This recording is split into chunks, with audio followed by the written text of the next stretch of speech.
Welcome to the Ocean View. I'm Jonny Ocean, your host, and today we have a sweet one for you. Michael Calcagno, or Calcagno in Italian. Top 1% of Berkshire Hathaway in the Montecito, Santa Barbara area. Gonna get a little insight into his life from SoCal, moving up here, studying film, the whole 9 yards. Let's take a ride. Welcome back to the Ocean View with me, Jonny Ocean, and our second guest, Michael Calcagno, or how do we say it in Italian? In Italian, Calcagno. Calcagno. Or Calcagno. Calcagno. That's the American way. Fantastic. Well, thanks for being our second guest. Super exciting. This is a very laid-back show, and we're just having fun here, but it's good to get to know someone who grew up in SoCal and has been a part of this community the last, 25 years? Or how long have you been 1997. Wow. Nice. So you've seen it grow from basically a little kind of Hollywood town to what it is today. Yep. Talk about that a little bit. What was it like? You were coming up here for trips as a kid. That's what I've read at least. Yeah, I've been coming here since I was probably 6 or 7. Wow. Family friends had houses here, so I'd spend some summers here, weekends. So was that in the time where they still had the stop sign? I was just going to say that. I was here when there was a stoplight in the middle of the 101. Yeah. Right in the middle. Mm-hmm. So, before it went under State Street. Yeah. Dang. So it was a much different place. Was it much slower in general? Was it a slow-paced surfer town, or how would you describe the ethos or the atmosphere of Probably Montecito? a little bit slower. Okay. Just not quite as busy, more locals. You get weekend people, much more of a weekend town than anything. Right on. But just different. But I was also, 7 or 8, so from what I remember. Right on. But what sold you on it? Because I read that it's at some point you were like, wow, these trips influenced you to escape here, or was it later on when you were out of college? No, I actually knew at the age of 11 or 12 that I wanted to go to college here. Really? Yeah. Had you seen the college? Had you? 2 of my cousins went there that are probably 10 to 14 years older than me. I had seen the college. A buddy of mine would ride our bikes out there. Okay. Stop in IV, which was different back in the day. But I don't know what exactly it was. I couldn't pinpoint one thing. It was just something about being here. It was a feeling. So it was the a atmosphere. feeling. You see the oceans, the mountains. It just. Yeah. And so what did you imagine studying something when you were that young, or? Not at all. Not at all. You're just like, I want to go This is where there. I want to be. Yeah. That's beautiful. What did you end up studying? Because you studied at UCSB. Yep, I studied at UCSB and then at Brooks Institute. So at UCSB, it was a bachelor's degree in art. Did some film and then moved to Brooks. Film. Yeah. So that's Motion picture. actually how motion pictures. So that's how he and us, the Rotoflight team, we met. We filmed a property for you on the Mesa with our FPV drone tour. Yes. So what do you think? What's the power, the magic behind that kind of technology, that kind of tour? Well, I got a lot of comments. You probably saw some of them. People loved how detailed it was. You'll do a virtual tour of a home, and it doesn't quite make you feel like you're walking through it. That drone footage, people felt like they were in the home. The way it swept in and moved around, showed all the angles. It really gave a whole different perspective. And actually, we got people coming to see it from that. Wow, that's powerful. I mean, what did we have? We had like 280 likes the last time. That was months and months ago, but that's a lot. That's a lot, right? So, and just for something we can, crank out. I mean, Cyprian's been building drones since he was 12, so he's probably had 2,000 hours behind the control. So it takes a lot of skill, but I mean, that's incredible, right? That kind of engagement. It was incredible. Well, so film has come a long way, technology-wise and everything else. But let's backtrack. So with Brooks and your education and motion pictures, tell us that story, because you just alluded to it. But so I went to UCSB, then Brooks, studied film, production, cinematography, editing, got heavy into cinematography and production. When I left or graduated Brooks, they had the Screen Actors Guild strike and the actor strike all at the same time. So that was 99, 2000, and there was no production whatsoever. So the perfect time to be in the industry. It was perfect time to graduate with that degree. So having grown up down in Brentwood in LA there, I had friends and family that were in the industry, and one of them offered me a job at a management company managing actors. Whoa. So that must have been really rewarding and fun and simple. Yeah, I'll plead the fifth. It was, I loved the company I worked with, but it was a completely different type of business than I wanted to get into. I wanted to be creative. That Sure. wasn't the type of creative, but it kind of led to that way. It actually is what led me into real estate. What do you mean creative? What did first inspired you about being creative? You know, what did that mean for you being creative? Like telling stories, Telling stories? stories visually was really big to me. Right. The way I watch a movie is probably far different from the way somebody else watches a movie. Oh, okay.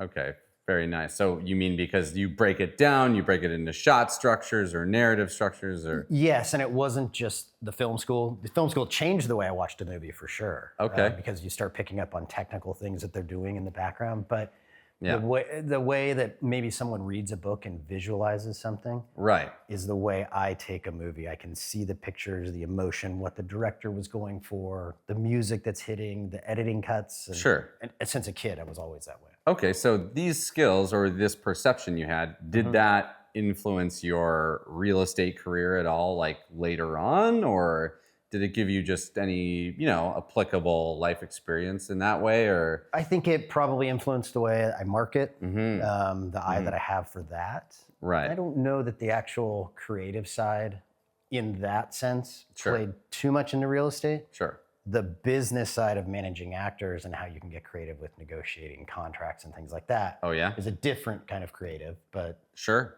But it's still problem solving a little bit. Yeah. So what's the key with managing actors? Like these personalities, these egos. I know there's no egos in real estate at all. But, there's none, and definitely not in actors either. Right. None, Yeah, none. exactly. Yeah. What's the key? Yeah. Or what's the similarity? Is that Yeah, what what's you're the similarity? What's the strategically? I mean, from a guy like you, if I were in my position, which I am, I would ask you about your strategy. Like, how do you do it? How do you? I mean, from your first year, you outsold. You were the top 1% of Berkshire, right? Sotheby's at that Or point. Sotheby's at Well, that point. actually, Pitts and Bachman, then Sotheby's. Pitts and Bachman, then Sotheby's, and then Berkshire. Yeah. Got you. Okay. So what's it all about? What makes the Michael strategy tick? What's the secret sauce? Oh gosh. It's such a tough question. Probably it is a tough question. Yeah. Honestly, I think this business boils down to relationships. Right. The relationships you have with your client, Yeah. i.e. the trust that they have in you, Yeah. and then your relationships with other agents. Right. It's huge. And so trust, right? Trust it comes up a lot. But I tell our team and everybody, it takes 6 months just to start any relationship. Basically, I mean, you can form a connection right away, and you can, but you need to take a long time to plant those seeds and harvest them later, right? Absolutely. All right, but yeah, so just like what with building trust, how long? I think it'd be helpful for maybe young realtors to know how long these processes of trust like take to build, or something, or maybe not length, but just sort of like what other qualities sort of build that for you. Build the trust? Yeah. Well, if you're talking about like a younger agent, I think if they already know people, family, friends, things like that in town, that is kind of the best place to start. Right. If it is just an absolute, I don't want to say cold call, but somebody walks into an open house and they meet you for the very first time. Yeah. Being genuine. Yeah. Just sort of exuding honesty, trust, and genuine. I think we're humans, but we're animals in nature. You pick up on that. Right. So you can tell If when somebody's someone's fibbing it or I faking hate the it. term the used car salesman, but you can tell if somebody's just trying to sell you. Sure. As opposed to, I had one manager tell me once, don't ever be desperate for like your next paycheck because somebody will sense that. And I was like, that's actually a good point. That is a very good point. So Interesting. Okay, so with working with those agents down, or as an agent yourself, working with these actors, you kind of picked up some on some of those skills. no, No. probably not. That was a whole different type of desperation. Oh, right. The company I worked for was very small. Yeah. It's kind of where I cut my teeth, as they say. Sure. No, I think I found the similarity in how the business works. Right down there, instead of selling a home, you're selling a person. Right. So how do you go about doing that? Well, they come out with sides every day, which are the lines that you go and read for. Then you call the casting directors. You try and get your clients in. You send them headshots. It's the same thing with real estate. Just transfer that person to a house. I hear that John Smith over here is looking for this, or he has clients at it. So maybe I'll ping him with an email and send that. So it's a networking game. Right. It's a networking game. And eventually you get to a point in any business, I'd assume, that you build a name for yourself and agents start calling you and going, what do you have? Sure. Or who do you have? Sure. So, And so do you guys, this is a genuine question, do you do a lot of sort of developing? Do you buy properties, rip them apart, rebuild them back up, or are you mostly, Flipping homes? Yeah. No, my business partner did that for years when her kids were growing up. It's Nancy? Nancy, yes. Okay, great. Yeah. I haven't really flipped per se any of my own personal properties. Yeah. Well, personal ones, yes.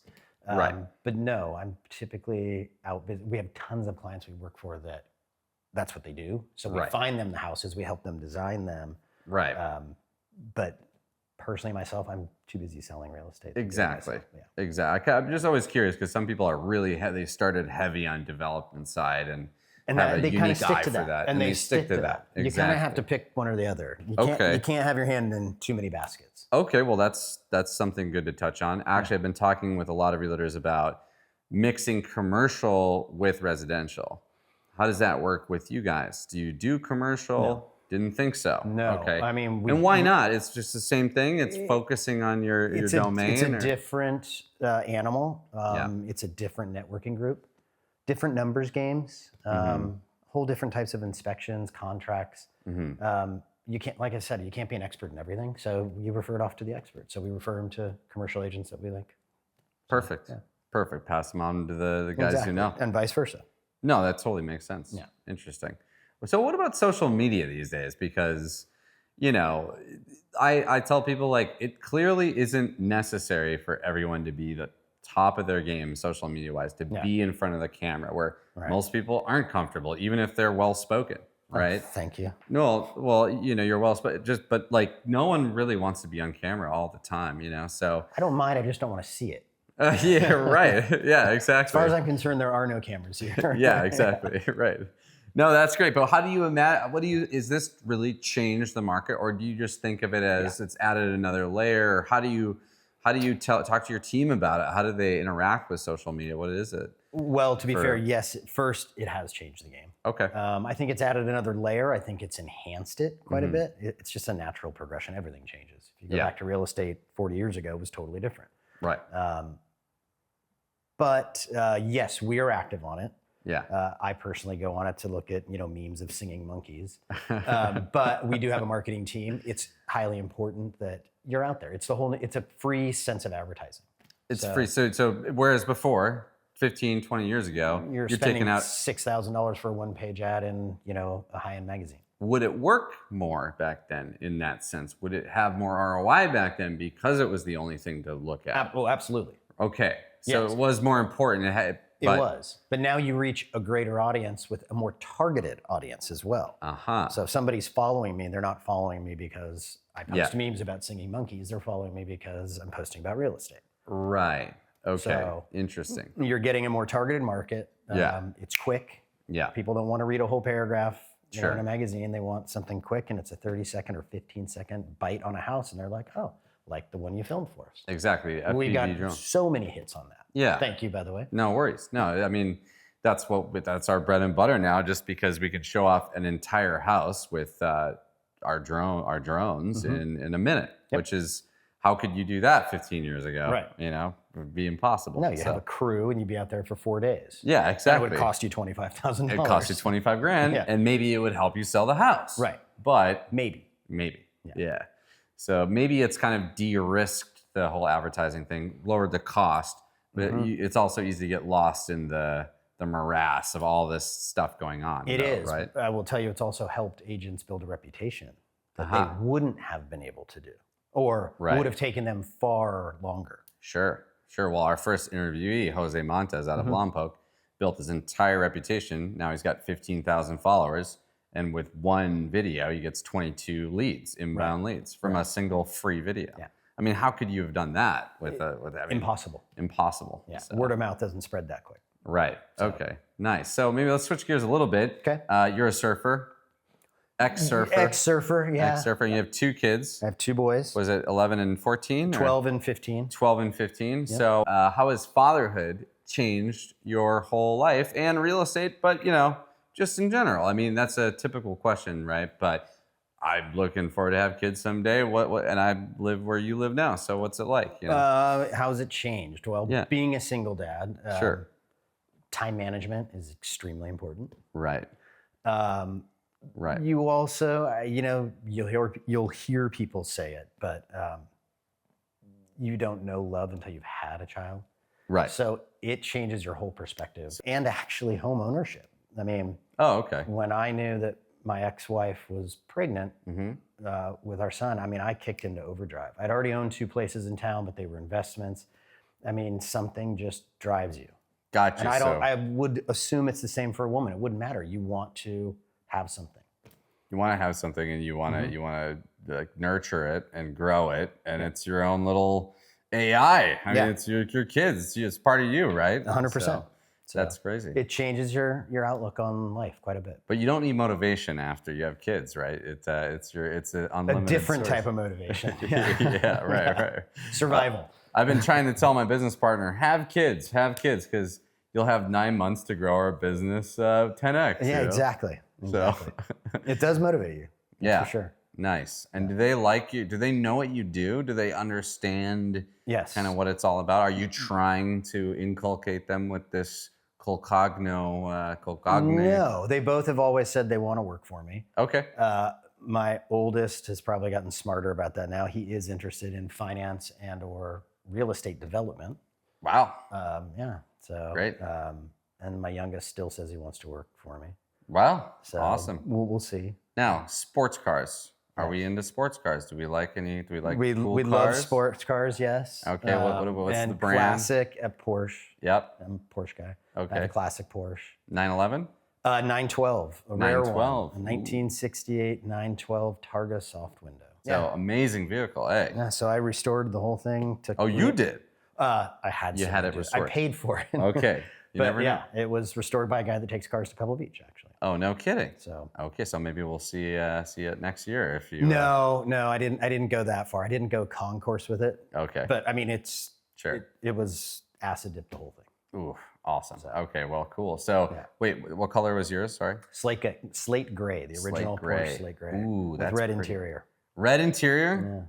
Yeah. Dang, we're gonna have to get you get some B-roll of you. Yeah, I'm having some work done on the engine right now, but I'll be back probably in about 3 weeks.